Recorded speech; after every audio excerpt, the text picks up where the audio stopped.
Another beautiful day, a beautiful session. Welcome to the class. പുതിയൊരു അധ്യായത്തിലേക്ക് എല്ലാവർക്കും ഹൃദയം നിറഞ്ഞ സ്വാഗതം. ദീർഘമായ ഒരു ഇടവേളയ്ക്ക് ശേഷം കണ്ടുമുട്ടുന്നത് പോലൊരു പ്രതീതി. തീർച്ചയായിട്ടും അത് ശരിയാണല്ലേ? കാരണം നമ്മൾ ഇച്ചിരി മടിയൊക്കെ ആയതുകൊണ്ട് വീഡിയോ ഇടാൻ കുറച്ച് ദിവസങ്ങൾ വൈകിയല്ലോ. യെസ്, അപ്പം എന്താ പറയാ, 6 മാസത്തെ ഇടവേളയ്ക്ക് ശേഷം എന്നൊക്കെ നമ്മൾ പറയുന്നത് പോലെ അങ്ങനെ ഒരുപാട് നാളുകൾക്ക് ശേഷം വരുമ്പോ I should bring you something special, right? അപ്പൊ ഇന്നത്തെ വീഡിയോയില് നമ്മൾ സംസാരിക്കാൻ വേണ്ടി പോകുന്നത് 2 പ്രധാനപ്പെട്ട കാര്യങ്ങളെ കുറിച്ചാണ്. അതിൽ ആദ്യത്തെ കാര്യം നിങ്ങൾക്ക് സ്ക്രീനിൽ നിന്ന് വായിച്ചെടുക്കാൻ സാധിക്കുന്നത് പോലെ തന്നെ നമ്മൾ ഇന്ന് നമുക്ക് ഏറ്റവും ഇഷ്ടപ്പെട്ട ഒരു കാര്യം ചെയ്യാൻ വേണ്ടി പോവാണ്.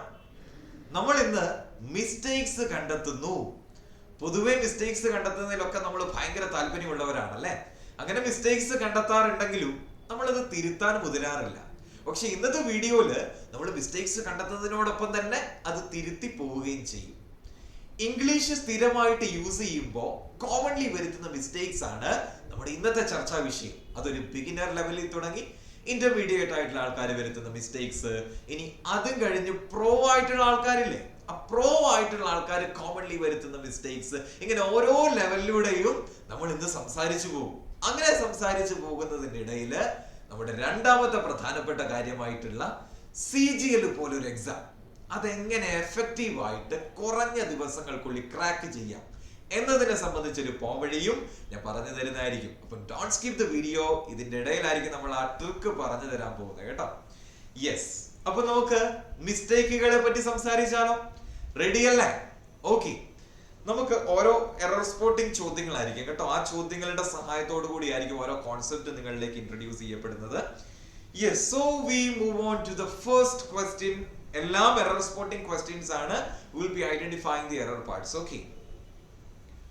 Whenever she travels late at night, especially through dimly lit or narrow roads, she drives always carefully, knowing that even a small mistake could lead to serious consequences.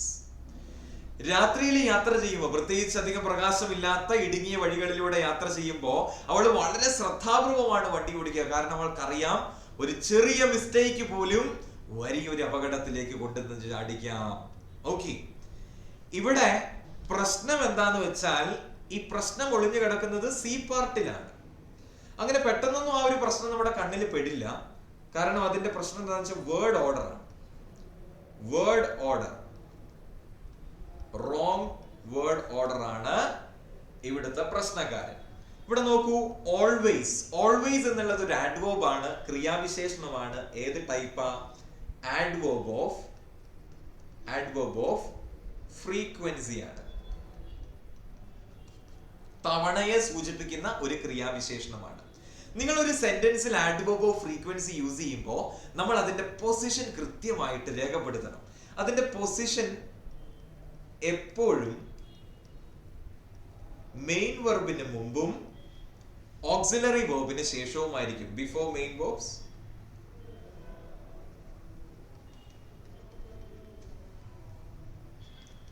After helping verb അഥവാ auxiliary കേട്ടോ, helping verb. ഇങ്ങനെ ആയിരിക്കണം ഒരു adverb of frequency നമ്മൾ ഒരു സെന്റൻസിൽ ഉപയോഗിക്കേണ്ടത്. അത് പ്രകാരം ഈ ഓൾവേസ് നമ്മുടെ മെയിൻ വെർബ് ആയിട്ടുള്ള ഡ്രൈവിന് ശേഷമല്ല വരേണ്ടത്, മറിച്ച് മുന്നെയാണ്. അപ്പൊ ഇവിടുന്ന് ഇത് കട്ട് ചെയ്തിട്ട് എവിടെ എഴുതണം? ഇവിടെ എഴുതണം കേട്ടോ. ഇതിന്റെ നടുക്ക്, ഷീന്റെയും ഡ്രൈവ്സിന്റെയും നടുക്ക്, ഡ്രൈവ്സിന് മുമ്പേ വരത്തക്ക രീതിയിൽ ഓൾവേസ്.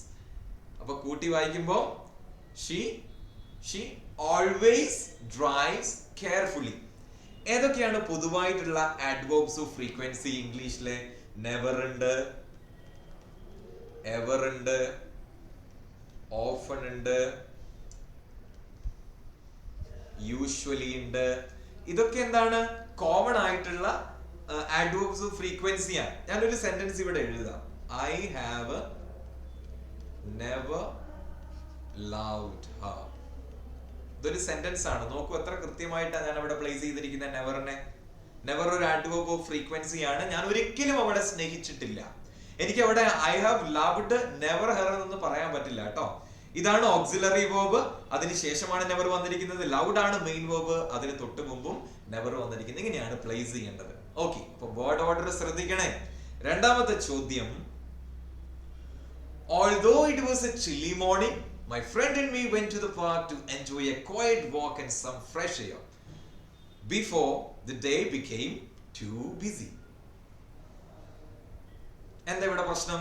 ഞാനും എൻ്റെ സുഹൃത്തും കൂടി പാർക്കിലേക്ക് പോയി എന്നുള്ളതാണ്. അവിടെ പോവുക എന്ന വെർബ് എന്ന ക്രിയ ചെയ്യുന്നത് ഞാനും എൻ്റെ ഫ്രണ്ടുമാണ്. സബ്ജക്റ്റിന്റെ സ്ഥാനത്താണ് മൈ ഫ്രണ്ടും ഞാനും വരേണ്ടത്. ഇവിടെ പ്രശ്നം എന്താന്ന് വെച്ചാൽ മീ ആണ് ഉപയോഗിച്ചിരിക്കുന്നത്. നിങ്ങൾ ബി പാർട്ടിലേക്ക് ശ്രദ്ധ കേന്ദ്രീകരിക്കുക കേട്ടോ. മീ ഒരു ഒബ്ജക്റ്റ് പ്രോനൗൺ ആണ്. ഇവിടെ പ്രവൃത്തി ചെയ്യുന്ന ആളുടെ സ്ഥാനത്തല്ലേ ഞാൻ വന്നിരിക്കുന്നത്, ഞാനും കൂടി ഉൾപ്പെട്ടിട്ടല്ലേ. അപ്പൊ മീ വരില്ല, ഞാൻ എന്ന അർത്ഥത്തിലുള്ള ഐ ആണ് ഉപയോഗിക്കുക, മീ അല്ല കേട്ടോ. അത് മനസ്സിലാകാൻ വേണ്ടി ആ മൈ ഫ്രണ്ട് കട്ട് ചെയ്തിട്ടൊന്ന് വായിച്ചു നോക്കി. Me went to the store, അല്ല sorry, me went to the park. അങ്ങനെ പറയോ? ഞാൻ കേട്ടിട്ടില്ല. Me went to the park എന്ന് പറയില്ല, I went to the park. അപ്പൊ അവിടെ ഉപയോഗിക്കേണ്ടത് ഐ എന്ന സബ്ജക്റ്റ് പ്രോനൗൺ ആണ് കേട്ടോ. സബ്ജക്റ്റിന്റെ സ്ഥാനത്ത് ഉപയോഗിക്കുന്ന പ്രോനൗൺ ആണ് ഐ. ഒബ്ജക്റ്റിന്റെ സ്ഥാനത്ത് ആര് ഉപയോഗിക്കും? മീ ഉപയോഗിക്കും. ഇവിടെ പ്രശ്നം എന്താന്ന് വെച്ചാൽ റോങ് പ്രോനൗൺ കേസ് ആണ്. ഉപയോഗിച്ചിരിക്കുന്ന പ്രോനൗണിന്റെ കേസ് തെറ്റാണ്. Okay, next question. Even though she recently moved to a new city, she has much friends. അവിടെ വായിച്ചെത്തുമ്പോൾ തന്നെ എറർ നമുക്ക് മനസ്സിലാകുന്നുണ്ട്. She has much friends എന്ന് പറയില്ല. ഇവിടെ പ്രശ്നം എന്താന്ന് വെച്ചാൽ റോങ് ക്വാണ്ടിഫയർ ആണ്. ഇവിടെ ഉപയോഗിച്ചിരിക്കുന്ന അളവിനെ സൂചിപ്പിക്കുന്ന പദം മച്ചല്ല. മച്ചല്ല ആവേണ്ടത് മെനി ആണ്. She has many friends എന്ന് പറയാം. കാരണം എന്താണെന്നറിയോ? ഈ മച്ച് എന്ന് പറഞ്ഞ അളവിനെ സൂചിപ്പിക്കുന്ന ക്വാണ്ടിഫയർ പ്രധാനമായിട്ട് ഉപയോഗിക്കുന്നത് അൺകൗണ്ടബിൾ നൗൺസിന്റെ കൂടെയാണ്. നമ്മൾ പറയും മച്ച് വാട്ടർ, അല്ലെങ്കിൽ much information, much advice, much furniture, ഇങ്ങനെയൊക്കെ പറയും. കാരണം എന്താ വെച്ചാൽ these are all uncountable nouns. Many ഉപയോഗിക്കുന്നത് എണ്ണി തിട്ടപ്പെടുത്താൻ കഴിയുന്ന നൗൺസിന്റെ കൂടെയാണ്. ഇവിടെ ഫ്രണ്ട്സ് അല്ലേ വന്നിരിക്കുന്നത്. 1 friend, 2 friends, 3 friends, we can count it. അപ്പൊ എന്തേ ഉപയോഗിക്കാൻ പാടുള്ളൂ? മെനിയെ ഉപയോഗിക്കാൻ പാടുള്ളൂ കേട്ടോ. So this is the right answer. Yes, I want to remind you that I will see you in Monday on 8 o'clock at May, so we can go over everything in detail. ഇവിടെ multiple errors ഉണ്ട്. May മാസം തിങ്കളാഴ്ച ദിവസം കൃത്യം 8 മണിക്ക് ഞാൻ നിന്നെ കാണുമെന്നാ പറയുന്നത്. All the prepositions used here are wrong. ഇവിടെ ഉപയോഗിച്ചിരിക്കുന്ന എല്ലാ പ്രിപ്പോസിഷൻസും തെറ്റാണ്. ഇന്ന് തെറ്റാണ്, ഓണ് തെറ്റാണ്, അറ്റ് തെറ്റാണ്. എല്ലാം പരസ്പരം അങ്ങോട്ടും ഇങ്ങോട്ടും മാറിപ്പോയി കേട്ടോ. ഈ മൺഡേ കാണുന്നില്ലേ, തിങ്കളാഴ്ചയിൽ എന്നൊക്കെ പറയുന്ന സന്ദർഭങ്ങളിൽ നമ്മൾ ഇന്നല്ല ഓൺ ആണ് യൂസ് ചെയ്യുക. കാരണം ഓണ് നമ്മൾ കൃത്യമായിട്ടുള്ള ഡേയ്സ്, അതുപോലെ ഡേറ്റ്, ഇതൊക്കെ പറയുമ്പോ അതിന്റെ കൂടെ ഉപയോഗിക്കുന്ന പ്രിപ്പോസിഷൻ ഓൺ ആണ്. On Monday, on Thursday, on Wednesday, on Friday, on Saturday, on 25th December, on 22nd എന്താണ് പറയുക സെപ്റ്റംബർ. കൃത്യമായ ഡേറ്റുകളുടെയും ദിവസങ്ങളുടെയും കൂടെ ഓൺ ആണ്. അതുപോലെ ക്ലോക്ക് ടൈം കാണിക്കാൻ, ക്ലോക്ക് ടൈം ഒക്കെ കാണിക്കാൻ, അല്ലെ പ്രിസൈസ് ആയിട്ടുള്ള ലൊക്കേഷൻ കാണിക്കാൻ അറ്റാണ് യൂസ് ചെയ്യേണ്ടത്. ഓക്കെ, അപ്പൊ ഇവിടെ ഓൺ അല്ല, അറ്റാണ്. at 8 o'clock. പിന്നെ മാസങ്ങൾക്കുള്ളിൽ 1 മുതൽ 31 വരെയുള്ള ദിവസങ്ങളുടെ ആ ഒരു ടൈം പീരീഡിനെയാണല്ലോ യഥാർത്ഥത്തിൽ ഒരു മാസം എന്ന് പറയാം. അപ്പൊ അതിന്റെ ഉള്ളിൽ എന്ന് കാണിക്കാൻ അറ്റല്ല, ഇന്നാണ്. പൊതുവെ നമ്മൾ വർഷങ്ങള്, അതുപോലെ മാസങ്ങള്, ഇതിന്റെ ഒക്കെ കൂടെ ഉപയോഗിക്കുന്ന പ്രിപ്പോസിഷൻ ഏതാണ്? ഇന്നാണ്. അപ്പം ഓണ്, അറ്റ്, ഇന്ന് അങ്ങനെ വരും കേട്ടോ. പ്രിപ്പോസിഷൻ ഇൻകറക്റ്റ് പ്രിപ്പോസിഷൻ യൂസേജ് ആണ് ഇവിടുത്തെ പ്രശ്നം. യെസ് യെസ് യെസ്, ഇതാണ് ഞാൻ പറഞ്ഞ രണ്ടാമത്തെ കാര്യം. ഓക്കെ, ഇനി ഞാൻ സംസാരിക്കാൻ പോകുന്നത് വളരെ സ്ട്രക്ചേർഡ് ആയിട്ടുള്ള പഠനത്തിലൂടെ ചുരുങ്ങിയ ദിവസങ്ങൾക്കുള്ളിൽ CGL വേണ്ടി പ്രിപ്പയർ ചെയ്യാൻ ആഗ്രഹിക്കുന്നവരോടാണ്. All your concerns are going to be sorted out because we present you 75-day hard challenge. അപ്പൊ സമയം ഒട്ടും നഷ്ടപ്പെടുത്താതെ ഓർഗനൈസ്ഡ് ആയിട്ടുള്ള പഠനത്തിന്റെ പിൻബലത്തിൽ നിങ്ങളുടെ പ്രിപ്പറേഷനെ ഒന്നുകൂടി സ്ട്രോങ് ആക്കാൻ ആഗ്രഹിക്കുന്നുണ്ടെങ്കിൽ ഇതാണ് ഏറ്റവും ബെസ്റ്റ് ഓപ്ഷൻ, ഏറ്റവും യോജ്യമായിട്ടുള്ള ഓപ്ഷൻ, ഫോക്കസ് ബാച്ച്. ഇതിനെപ്പറ്റി ഒന്ന് 2-3 കാര്യങ്ങൾ കൂടി പറയട്ടെ. വളരെ ഓർഗനൈസ്ഡ് ആയിട്ടുള്ള ഒരു പഠനക്രമമാണ് ദിശ അക്കാഡമി ഒരു ഫോക്കസ് ബാച്ചിലൂടെ നിങ്ങളിലേക്ക് പുട്ട് ഫോർവേഡ് ചെയ്യുന്നത്. നമ്മൾ ഓരോ വീക്കിലും വളരെ പ്രധാനപ്പെട്ട സബ്ജക്റ്റുകളായിട്ടുള്ള ഇംഗ്ലീഷ്, മാത്സ്, റീസണിങ് തുടങ്ങിയ വിഷയങ്ങളുമായിട്ട് ബന്ധപ്പെട്ട നിർണായക ചോദ്യങ്ങളിലൂടെ ഓരോ വീക്കും കടന്നുപോകും. ഇപ്പൊ ഇംഗ്ലീഷിനെ സംബന്ധിച്ച് പറയുകയാണെങ്കിൽ നമ്മൾ വേർബ്സ് എന്ന് പറഞ്ഞ ഏറ്റവും അടിസ്ഥാനപരമായിട്ട് അറിഞ്ഞിരിക്കുന്ന ടോപ്പിക്കിൽ നിന്നായിരിക്കും തുടങ്ങുന്നത്. അങ്ങനെ തുടങ്ങി nouns, pronouns, preposition, conjunction, adjectives, അങ്ങനെ എല്ലാ പാർട്സ് ഓഫ് സ്പീച്ച് വിഷയങ്ങൾ കടന്നു പോകും. അത് കഴിഞ്ഞ് അഡ്വാൻസ്ഡ് ആയിട്ടുള്ള reported speech, tenses, active and passive voice, subject, verb, agreement, അങ്ങനെ അഡ്വാൻസ്ഡ് ആയിട്ടുള്ള ടോപ്പിക്കുകളിലൂടെയും കടന്നു പോകും. ഓരോ ടോപ്പിക്കുകളുമായിട്ട് ബന്ധപ്പെട്ട് 160 പ്ലസ് ഡൈവേഴ്സ് ആയിട്ടുള്ള ഡിഫറെന്റ് ആയിട്ടുള്ള ചോദ്യങ്ങൾ ഒക്കെ നമ്മൾ പരിചയപ്പെടും. അത് തീർച്ചയായിട്ടും ഒരു മുതൽക്കൂട്ട് തന്നെയാണ് കേട്ടോ. കേവലം 2000 രൂപയ്ക്ക് നിങ്ങൾക്ക് ഈ ബാച്ചിലേക്ക്, ഇത് കംപ്ലീറ്റ്ലി ഓൺലൈൻ, നിങ്ങൾക്ക് അതിലേക്ക് എൻറോൾ ചെയ്യാൻ പറ്റും. അപ്പോൾ കൂടുതൽ വിവരങ്ങൾക്ക് താഴെ കാണുന്ന ഈ നമ്പറിലേക്ക് കോൺടാക്ട് ചെയ്യാൻ ശ്രമിക്കുക കേട്ടോ. തീർച്ചയായിട്ടും ഇത് ഹെൽപ്ഫുൾ ആയിരിക്കും. Okay, yes. അപ്പൊ അതാണ് ഞാൻ പറയാൻ ഉദ്ദേശിച്ച രണ്ടാമത്തെ പോംവഴി കേട്ടോ. നമ്മൾ ബിഗിനർ ലെവലിലുള്ള ചോദ്യങ്ങൾ അല്ല മിസ്റ്റേക്സ് കണ്ടു. ഇനി അത്യാവശ്യം ഇംഗ്ലീഷ് ഗ്രാമറും അറിയാം, അത്യാവശ്യം കാര്യങ്ങളൊക്കെ അറിയാം, യൂസേജ് അറിയാം. അങ്ങനെ ഇന്റർമീഡിയറ്റ് ആയിട്ടുള്ള ആൾക്കാർ വരുത്തുന്ന മിസ്റ്റേക്സ് ആണ് ഇനി നമ്മൾ പറയാൻ പോകുന്നത് കേട്ടോ. Intermediate level.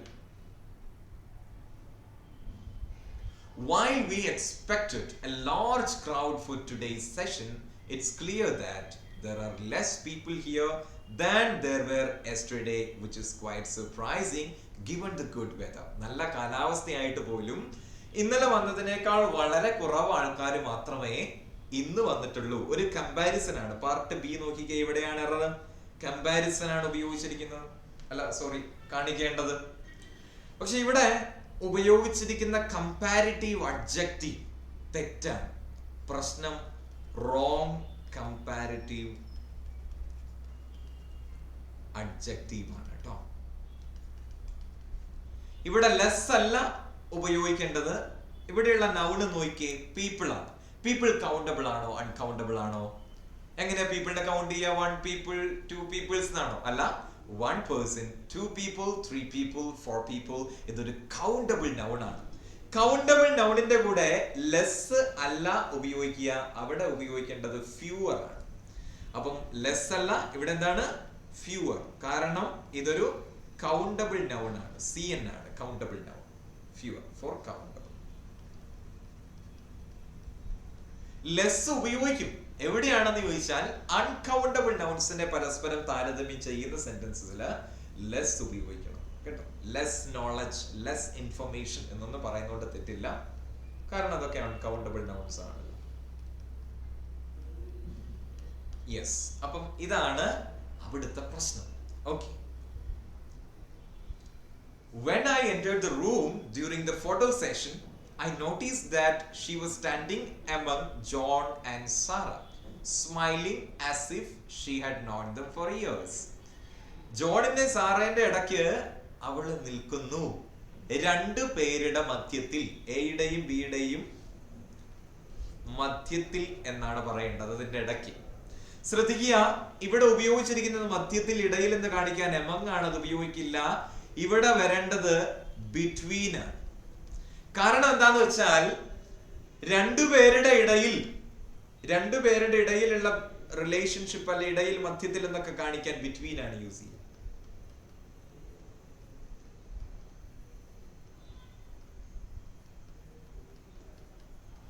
അല്ലെങ്കിൽ സാധനങ്ങൾ ഏതുമാകാം കേട്ടോ. ബിറ്റ്വീൻ. എമംഗ് യൂസ് ചെയ്യുന്നത്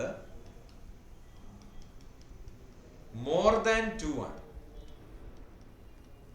2-ലധികം വസ്തുക്കളുടെ ആൾക്കാരുടെ ഇടയിൽ എന്ന് കാണിക്കുന്ന സന്ദർഭങ്ങളിലാണ് among യൂസ് ചെയ്യേണ്ടത്. if there are exactly 2 entities we have to use between, not among. okay, ശ്രദ്ധിക്കില്ല ഇതുപോലെ ചെറിയ കാര്യങ്ങൾ കേട്ടോ. since everyone was talking about how great it was, I have seen this movie yesterday just to understand what the hype was all about. But I didn't find it as impressive as expected. അത്ര impressive ആയി തോന്നിയില്ല കേട്ടോ. Hype എന്നൊക്കെ കേൾക്കുമ്പോൾ നമുക്കറിയാം എംപുരാനൊക്കെ release ചെയ്തിരിക്കുന്ന ഒരു സാഹചര്യമാണല്ലോ അല്ലെ. ഹൈപ്പ് എന്നൊക്കെ കേൾക്കുമ്പോൾ നമുക്ക് ആദ്യം എംപുരാനൊക്കെയാണ് ഓർമ്മ വരിക. യെസ്, ഇവിടെ പ്രശ്നം ബി പാർട്ടിൽ തന്നെയാണ്. ഞാൻ ഇന്നലെ ഈ സിനിമ കണ്ടിട്ടുണ്ട് ഇങ്ങനെ പറയോ നോക്കിയേ. ഇവിടെ ഒരു സബ്ജക്റ്റ് ഉണ്ട്, ഒരു ഹാവ് ഉണ്ട്, ക്രിയയുടെ മൂന്നാമത്തെ രൂപമുണ്ട്. Subject plus have or has plus V3 ഏതിന്റെ ഫോമാ? ഏതിന്റെ സ്ട്രക്ചർ ആണ്? പ്രസന്റ് പെർഫെക്റ്റ് ടെൻസ് ആണ്. അത് പ്രസന്റ് പെർഫെക്റ്റിലുള്ള ഒരു വാക്യമാണ്. അപ്പൊ ശ്രദ്ധിക്കേണ്ട കാര്യം, ഒരിക്കലും പാസ്റ്റിനെ സൂചിപ്പിക്കുന്ന ഒരു ആഡ്വർബ് അല്ലെങ്കിൽ പാസ്റ്റിന്റെ ഭൂതകാലത്തെ സമയത്ത് സൂചിപ്പിക്കുന്ന യാതൊരുവിധ വാക്കുകളും പ്രസന്റ് പെർഫെക്റ്റ് ടെൻസിലുള്ള ഒരു വാക്യത്തിന്റെ കൂടെ ഉപയോഗിക്കില്ല. ഇവിടെ യെസ്റ്റർഡേ എന്ന് പറയില്ല കേട്ടോ. ഒരിക്കലും പ്രസന്റ് പെർഫെക്റ്റിന്റെ കൂടെ പാസ്റ്റ് ടൈം എക്സ്പ്രഷൻസ് ഏതൊക്കെയാ? Yesterday, last week, last Sunday അല്ലെങ്കിൽ ലാസ്റ്റ് മന്ത്, ഇതൊന്നും ഉപയോഗിക്കില്ല കേട്ടോ. നിങ്ങൾക്ക് അങ്ങനെ ഉപയോഗിച്ച് കൂടിയേ തീരൂ. ഇപ്പം എനിക്ക് പാസ്റ്റിനെ കുറിക്കുന്ന സമയം പറഞ്ഞേ തീരുന്നുണ്ടെങ്കിൽ അവിടെ നിങ്ങൾ ഉപയോഗിക്കേണ്ടത് പ്രസന്റ് പെർഫെക്റ്റ് അല്ല, മറിച്ച് സിമ്പിൾ പാസ്റ്റ് ആണ്. ഇവിടെ നമുക്ക് യെസ്റ്റർഡേ കട്ട് ചെയ്യാൻ പറ്റില്ല, കാരണം അത് മീനിങ്ങുമായിട്ട് ബന്ധപ്പെട്ട് അത്യാവശ്യമാണല്ലോ. അപ്പം ഇവിടെ നമുക്ക് കട്ട് ചെയ്യാൻ പറ്റുന്ന ഹാവും സീനും കട്ട് ചെയ്തിട്ട് ഐ സോ എന്ന് മാത്രം മതി. സിമ്പിൾ പാസ്റ്റിന്റെ കൂടെ സിമ്പിൾ പാസ്റ്റിന്റെ സ്ട്രക്ചർ എന്താ? Subject plus V2. ഇതിന്റെ കൂടെ നമുക്ക് പാസ്റ്റിനെ കുറിക്കുന്ന time expressions, time words use ചെയ്യാം, നോ പ്രോബ്ലം. പക്ഷേ പ്രസന്റ് പെർഫെക്റ്റിന്റെ കൂടെ subject plus have or has plus V3.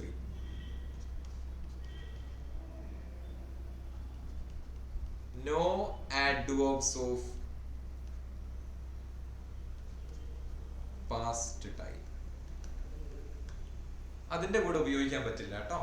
ഇപ്പൊ നമുക്കിവിടെ യെസ്റ്റർഡേ എന്ന് പറയേണ്ടതായതുകൊണ്ട് തീർച്ചയായിട്ടും പറയണം. അതുകൊണ്ടാണ് നമ്മൾ ഈ പ്രസന്റ് പെർഫെക്റ്റ് എന്ന സ്ട്രക്ചറിൽ നിന്ന് മാറ്റിയിട്ട് അതിനെ ചുമ്മാ സോ എന്ന് മാത്രം പറഞ്ഞു സബ്ജക്റ്റ് പ്ലസ് V2 എന്ന അർത്ഥത്തിലുള്ള എന്ന സ്ട്രക്ചറിലുള്ള സിമ്പിൾ പാസ്റ്റിലേക്ക് മാറ്റി കേട്ടോ. I saw this movie yesterday. Correct ആയി. She trained hard for months to become enough strong to compete in the National Weightlifting Championship, which had some of the toughest athletes in the country. നോക്കി, enough strong. അങ്ങനെ പറയോ? ഞാൻ ശക്തനാണെന്ന് എങ്ങനെ പറയാം? ഞാൻ ആ കല്ലെടുക്കാൻ പാകത്തിന്, ആ കല്ല് ഉയർത്താൻ പാകത്തിന് ശക്തനാണെന്ന് എങ്ങനെ എഴുതുക? ഞാൻ എഴുതാം I am strong enough to lift the stone. അപ്പം ഇന്ന ഒരു കാര്യം ചെയ്യാൻ പാകത്തിന് ഞാൻ ശക്തനാണ് എന്നൊക്കെ പറയുന്ന സാഹചര്യങ്ങളിൽ സ്ട്രോങ് ഇനഫ് എന്നാണ് പറയാ കേട്ടോ. അപ്പൊ ഇനഫ് എവിടെ വരണം? സ്ട്രോങ്ങിന് ശേഷം വേണം. Strong enough. ഈ അഡ്ജക്റ്റീവിന് ശേഷമാണ് ഇനഫ് വരിക. അഡ്ജക്റ്റീവ് പ്ലസ് ഇനഫ് ആണ്. ഉദാഹരണം, ഞാനൊരു ബാസ്കറ്റ് ബോൾ പ്ലെയർ ആകാൻ തക്കവണ്ണം ഉയരമുള്ളവനാണെന്ന് എങ്ങനെ പറയും? I am tall enough to be a basketball player. I am tall enough to be a basketball player. അപ്പം അഡ്ജക്റ്റീവിന് ശേഷമാണ് ഇനഫ് യൂസ് ചെയ്യേണ്ടത് എന്ന് മനസ്സിലാക്കുക കേട്ടോ.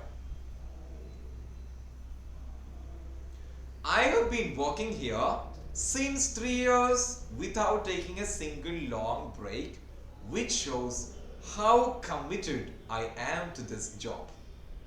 നമുക്ക് കഴിഞ്ഞ 3 വർഷങ്ങളായിട്ട് ഒരു ലോങ് ബ്രേക്ക് പോലും എടുക്കാതെ ഞാൻ ഇങ്ങനെ നിരന്തരമായിട്ട് വർക്ക് ചെയ്തുകൊണ്ടിരിക്കുകയാണ്. ശ്രദ്ധിക്കണേ, പോയിന്റ് ശ്രദ്ധിക്കണേ.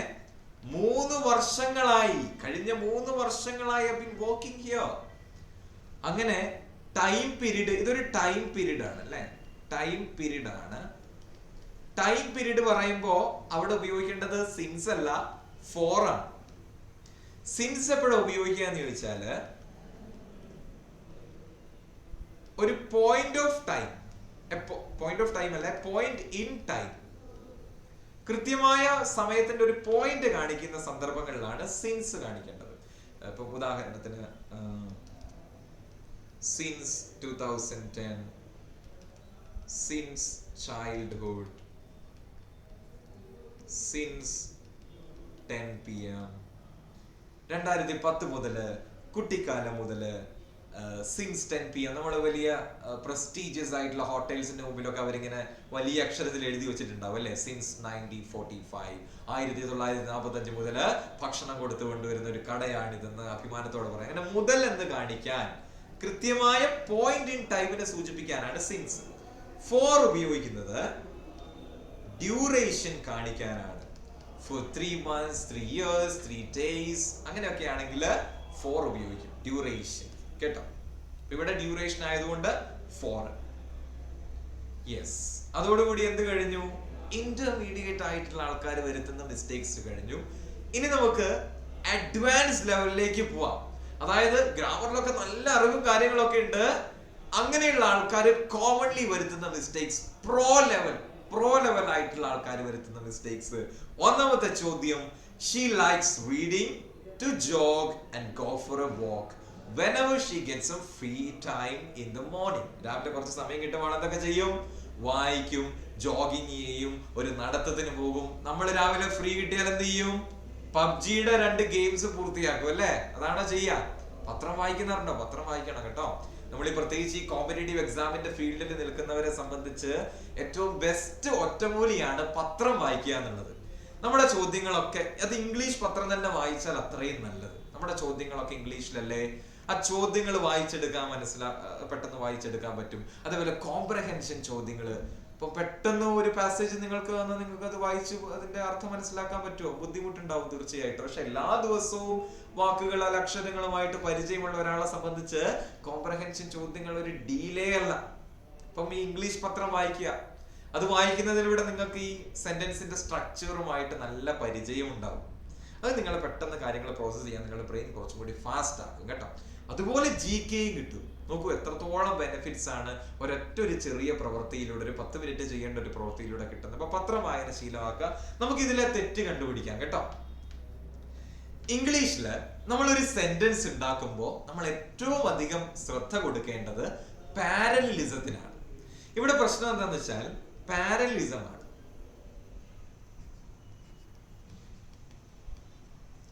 ലാക്ക് ഓഫ് പാരലലിസം ആണ് ഇവിടെ പ്രശ്നം. പാരലലിസം എന്ന് പറഞ്ഞാല് നമ്മൾ തുടങ്ങിയതുപോലെ തന്നെ ആവണം അവസാനിപ്പിക്കുന്നത്.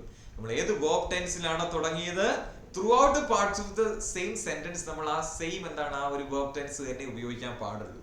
അല്ലെ ആ ഗ്രാമാറ്റിക്കൽ ഫോം മാത്രമേ ഉപയോഗിക്കാൻ പാടുള്ളൂ. ഇവിടെ നോക്കിയേ, ഒരു ലിസ്റ്റ് ആണ് അല്ലെ, ഒരു ലിസ്റ്റ് ഇൻട്രൊഡ്യൂസ് ചെയ്യാണ്, റീഡിങ്. ഇവിടെ ഇതൊരു ജെറണ്ട, ഇതൊരു ഇൻഫിനിറ്റീവ് ആണ്. ഒരു സെക്കൻഡ്, ഇതൊരു ഇൻഫിനിറ്റീവ് ആണ് ആൻഡ് ഇതൊരു ബെയർ ഇൻഫിനിറ്റീവ് ആണ്. നോക്കൂ, ഒരു സെന്റൻസിൽ ഡിഫറെന്റ് ഗ്രാമാറ്റിക്കൽ ഫോംസ് വന്നു, പാരലലിസം കറക്റ്റ് ആയില്ല. പാരലലിസം കറക്റ്റ് ആകാൻ വേണ്ടി നമുക്കത് ഇങ്ങനെ മാറ്റി എഴുതാം. She likes reading. ഇത് ജെറണ്ടിൽ തുടങ്ങിയത് കൊണ്ട് തന്നെ അതേ ഫോർമാറ്റ് കീപ്പ് ചെയ്യേണ്ടത് കൊണ്ട് ബാക്കിയുള്ളതും ജെറണ്ടിലേക്ക് ആക്കി മാറ്റണം കേട്ടോ. She likes reading, jogging and going for a walk. ഇപ്പൊ ഇത് ശരിയായി, കാരണം ഇത് ജെറണ്ടാണ്, ഇത് ജെറണ്ടാണ്, ഇതും ജെറണ്ടാണ്. ING ഫോം എല്ലായിടത്തും നമ്മൾ കീപ്പ് ചെയ്തു. ഇതാണ് പാരലലിസം എന്ന് പറയാം കേട്ടോ. ഓക്കെ,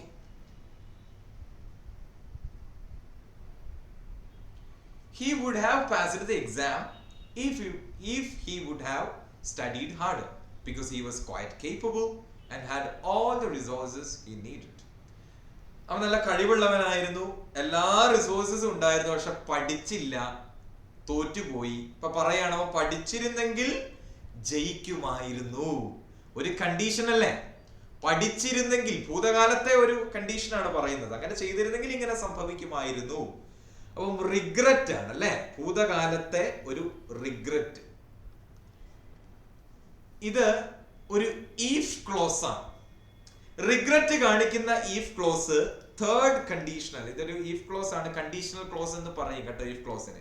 ഇതൊരു തേർഡ് കണ്ടീഷണൽ ക്ലോസ് ആണ്. തേർഡ് കണ്ടീഷണൽ ക്ലോസിന്റെ സ്ട്രക്ചർ എന്ന് പറയുന്നത് ഈഫ് ഉണ്ടാവണം, if plus subject plus had plus V3 comma subject plus would plus have plus V3. ഇങ്ങനെ ആവണം തേർഡ് കണ്ടീഷണലിന്റെ സ്ട്രക്ചർ. അതായത് ഭൂതകാലത്ത് നമ്മൾ ഒരു കാര്യം ചെയ്തില്ല, അങ്ങനെ അന്ന് ചെയ്തിരുന്നെങ്കിൽ ഇങ്ങനെ സംഭവിക്കുമായിരുന്നു എന്ന് പറയുന്ന സന്ദർഭങ്ങളിലാണ് ഈ തേർഡ് കണ്ടീഷൻ യൂസ് ചെയ്യുന്നത്. അങ്ങനെ യൂസ് ചെയ്യുമ്പോൾ ഉപയോഗിക്കേണ്ട സ്ട്രക്ചറാണ് താഴെ കൊടുത്തിട്ടുള്ളത്. ഇവിടെ നോക്കിയേ, if he would have studied harder എന്നാണ്. അങ്ങനെയല്ല, ഇഫ് ഹി ഹാഡ്, ഹാവ് വേണ്ട, studied harder. He would have passed the exam if he had studied harder. ഇവിടെ നോക്കിയേ, if വന്നു, had to, സബ്ജക്റ്റ് വന്നു, if വന്നു, സബ്ജക്റ്റ് വന്നു, had to, ക്രിയയുടെ മൂന്നാമത്തെ ഫോം. ഇത്ര മാത്രം മതി കേട്ടോ. ഈ വുഡ് ഹാവ് രണ്ടിടത്ത് റിപ്പീറ്റ് ചെയ്യേണ്ട ആവശ്യമില്ല. നമ്മൾ ഇങ്ങനെ സംഭവിക്കുമായിരുന്നു എന്ന് പറയുന്ന രണ്ടാമത്തെ ക്ലോസിൽ മാത്രം നമ്മൾ വുഡ് ഹാവ് ചേർത്താൽ മതി. ഈഫിൽ തുടങ്ങുന്നത് എപ്പോഴും പാസ്റ്റ് പെർഫെക്റ്റ് എന്ന ടെൻസിലായിരിക്കണം കേട്ടോ. Subject plus had plus V3 എന്നുള്ളത്. Despite he was tired, he continued working without complaining until the job was done. ക്ഷീണിതനായിരുന്നെങ്കിലും ജോലി തീരുന്നത് വരെ യാതൊരുവിധ കംപ്ലൈന്റും ഇല്ലാതെ അദ്ദേഹം വർക്ക് ചെയ്തു എന്നാണ്. ക്ഷീണിതനായിരുന്നെങ്കിലും അവൻ വർക്ക് ചെയ്തു. ഡെസ്പൈറ്റ്, ഇവിടെ പ്രശ്നം എന്താന്ന് വെച്ചാൽ ഈ ഡെസ്പൈറ്റ് എന്നുള്ളത് ഒരു കൺജങ്ഷൻ അല്ല. രണ്ട് സെന്റൻസുകളെ ബന്ധിപ്പിക്കുന്നതാണ് ഒരു കൺജങ്ഷൻ. ഇവിടെ ഈ ഡെസ്പൈറ്റ് എന്നുള്ളത് ഒരു പ്രിപ്പോസിഷൻ ആണ്. ഒരു പ്രിപ്പോസിഷൻ ആയതുകൊണ്ട് തന്നെ ഡെസ്പൈറ്റിന് ശേഷം you should never use A full sentence. നമ്മൾ ഒരിക്കലും ഡെസ്പൈറ്റിന് ശേഷം ഒരു ഫുൾ സെന്റൻസ് ഉപയോഗിക്കാൻ പാടില്ല. ഇവിടെ ഇതൊരു ഫുൾ സെന്റൻസ് ആണ്. ഇത് തെറ്റാണ്. ഫുൾ സെന്റൻസ് പറ്റില്ല, ഒരു ഫ്രേസ് ആണ് ഉപയോഗിക്കേണ്ടത്. അപ്പൊ അതിന് പകരം നമുക്ക് എന്താണ് ഉപയോഗിക്കുക? Despite being tired എന്ന് പറയാം. ഓക്കെ. അല്ലെങ്കിൽ ഇനി ഡെസ്പൈറ്റ് ഉപയോഗിക്കുന്നില്ല, മറ്റൊരു രീതിയിൽ വേണമെങ്കിൽ അതിനെ ഇപ്പൊ ശരിയാക്കുന്ന ഒരു രീതി, although he was tired എന്നും പറയാം. ഇങ്ങനെയും അതിനെ ശരിയായ രീതിയിൽ മാറ്റാം കേട്ടോ. although ഒരു കൺജങ്ഷൻ ആയതുകൊണ്ട് കുഴപ്പമില്ല, അവിടെ ഫുൾ സെന്റൻസ് യൂസ് ചെയ്യാം. അല്ലെങ്കിൽ ഏറ്റവും ശരിയായിട്ടുള്ള രീതി ഡെസ്പൈറ്റിനെ അവിടെ നിലനിർത്തിക്കൊണ്ട് തന്നെ സെന്റൻസ് മുന്നോട്ട് കൊണ്ടുപോകണമെങ്കിൽ ഒരു പൂർണ്ണമായിട്ടുള്ള സെന്റൻസ് എഴുതുന്നതിന് പകരം ഒരു ഫ്രേസ് എഴുതിയാൽ മതി. Despite being tired, he continued walking. അതാണ്. Never use a full sentence after despite. Okay. ഡീലല്ലേ? അങ്ങനെയാണെങ്കിൽ ഏറ്റവും അവസാനത്തെ മിസ്റ്റേക്ക്, വരുത്തുന്ന മിസ്റ്റേക്ക്, അഡ്വാൻസ്ഡ് ആയിട്ടുള്ള അഡ്വാൻസ്ഡ് ലെവൽ ഗ്രാമർ നോളജ് ഉള്ള ആൾക്കാർ കേട്ടോ. Because I feel dizzy, I think I'll go and rest for a while by going to lay down. Lay down. ഞാൻ കുറച്ചു നേരം ഒന്ന് തലയൊക്കെ കറങ്ങുന്നുണ്ട്, കുറച്ചു നേരം ഒന്ന് ഉറങ്ങി വിശ്രമിക്കട്ടെ, ഉറങ്ങട്ടെ, വിശ്രമിക്കട്ടെ എന്നാണ്. ഇവിടെ റോങ് വെർബാണ്. ഇവിടെ ഉപയോഗിച്ചിരിക്കുന്ന വെർബ് തെറ്റാ.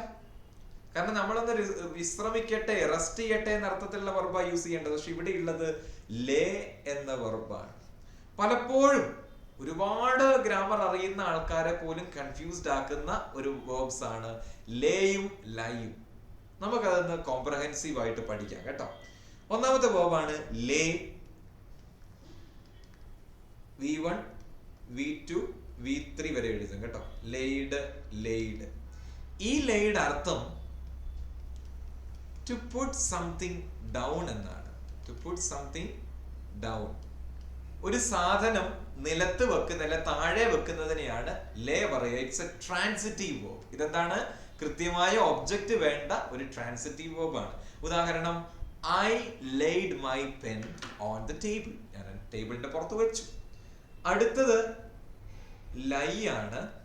കള്ളം പറയുക എന്നല്ല അർത്ഥം, ഇവിടെ അത് കിടക്കുക എന്നാണ്. ലൈ, ലേ, ലേ. ലൈ, ലേ, ലേ. അതിന്റെ അർത്ഥം എന്താണ്? ടു റെസ്റ്റ് എന്നാണ്. ഹൊറിസോണ്ടലി നമ്മളിങ്ങനെ പ്ലേസ് ഉറങ്ങുന്ന അല്ലെങ്കിൽ എന്താണ് റിക്ലൈൻ ചെയ്യുന്ന അവസ്ഥ, അല്ലെ റെസ്റ്റ് ചെയ്യുന്ന അവസ്ഥയാണ് ഈ ലൈ സൂചിപ്പിക്കുന്നത്. ഇതൊരു ഇൻട്രാൻസിറ്റീവ് വേർബ് ആണ് കേട്ടോ. അടുത്തത് നമ്മളൊക്കെ ചെയ്യാറുള്ള ലൈ, കള്ളം പറയുക. അതിന്റെ 3 ഫോംസ് ഇങ്ങനെയാണ് വരുന്നത്. Lie, lied, lied. 3 forms. To tell a lie എന്നാണ് കേട്ടോ അതിന്റെ മീനിങ്. ഒരു കള്ളം പറയുക. അപ്പൊ ഇത് 3 എണ്ണവും പരസ്പരം മാറിപ്പോകരുതേ. പ്രോ ആയിട്ടുള്ള ആൾക്കാർ വരെ തെറ്റിക്കുന്ന ഒരു മേഖലയാണ്. അപ്പൊ അത്രയും ശ്രദ്ധ കൊടുത്തത് പഠിക്കുക കേട്ടോ. ഓക്കെ, അപ്പൊ ഇന്നത്തെ വീഡിയോ ഇവിടെ അവസാനിക്കുകയാണ്. നമ്മൾ beginner level, intermediate level, advanced level, അങ്ങനെ ഓരോ ലെവലിലുള്ള ആൾക്കാർ വരുത്തുന്ന മിസ്റ്റേക്സിനെ പറ്റി വിശദമായിട്ട് സംസാരിക്കേണ്ട. അപ്പൊ പറഞ്ഞ കാര്യങ്ങളൊക്കെ ക്ലിയർ ആണ് എന്ന് വിചാരിക്കുകയാണ്. അടുത്തൊരു വീഡിയോയിൽ പുതിയൊരു ടോപ്പിക്കുമായിട്ട് വരും കേട്ടോ. Okay, happy learning. Thank you.